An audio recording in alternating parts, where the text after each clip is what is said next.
Good morning mga G. Nandito ulit tayo sa farm at ako ulit si The Great Fucking Ezekiel.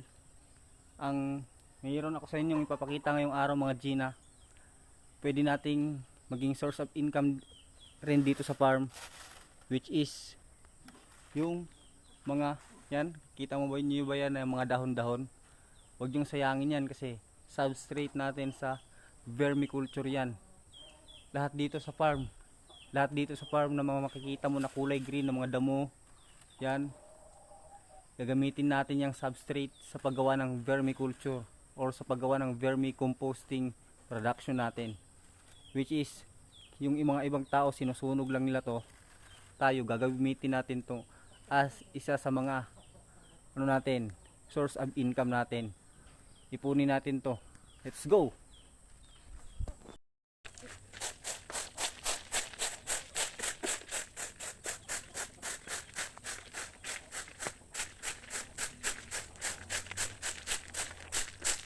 Yo, diba? Yung diba mga G, kita mo kung gaano tayo ka-bless sa ginawang mundo ni God. Ito diba, dapat susunugin lang natin ito sa farm. Wala na itong kwenta. Pero ngayon, dahil sa ganitong klaseng mga idea is pwede pa para maging source of income. So, bali, multi-tasking or double purpose to. Nakapaglinis na tayo. Pwede pa natin maging source of income yung mga dahon na to. Bubulutin na natin ito sa 1 month, 4 to 3 months. Para maging pera. Lagyan natin ng ANC or African Night Crawler.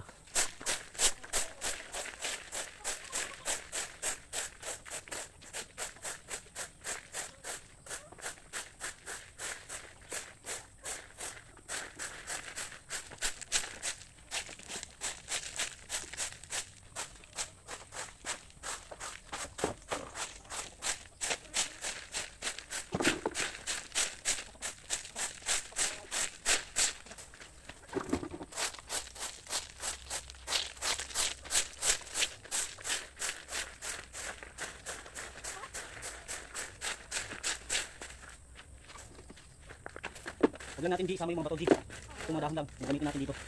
Umin natin.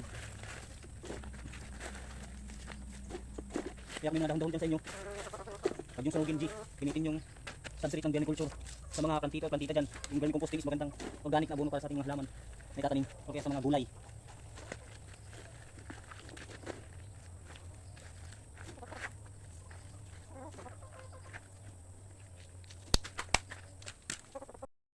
Yung naipon ko, sample ko lang to siya, na pinapakita sa inyo na pwedeng maging substrate, pero marami talaga dito. Yan, nililinis namin dito yung mga damo para maging substrate sa vermiculture. Diba, double purpose na, nalilinisan mo na yung farm mo tsaka yung damo, imbis na sunugin mo, pwede mo pa pala siyang maging source of income. Nandito yung mini vermiculture area ko mga tol, dahil start up pa lang naman ako as young agripreneur.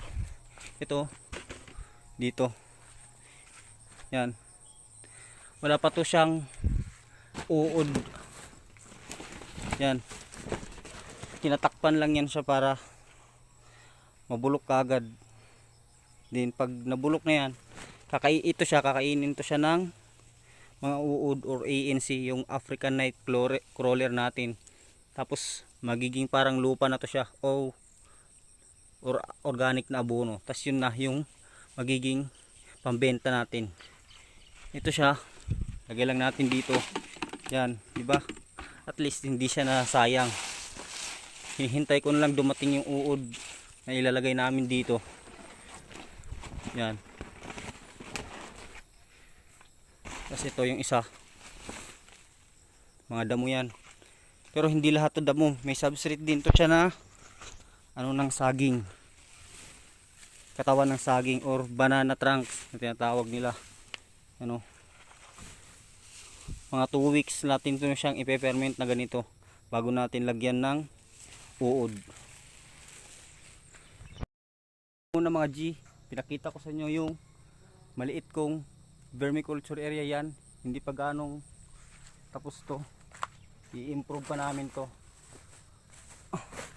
Sa ngayon ito lang muna. Ako nga pala ulit si The Great Fucking Ezekiel, taga Samar, at isa po ako sa mga youth organization leader ng barangay namin na nagbi-build. Kaso for now wala pang mga batang masyadong naniniwala sa akin, kaya sinisimulan ko lang po muna ng mag-isa or ipatuloy ng mag-isa para pagdating ng araw is yung mga bata dito sa amin is meron maging financial income kami dito. Kasi ang kailangan natin talaga is financial literacy para maging successful sa buhay. Hindi naman po natin kailangan ng masyadong educational attainment.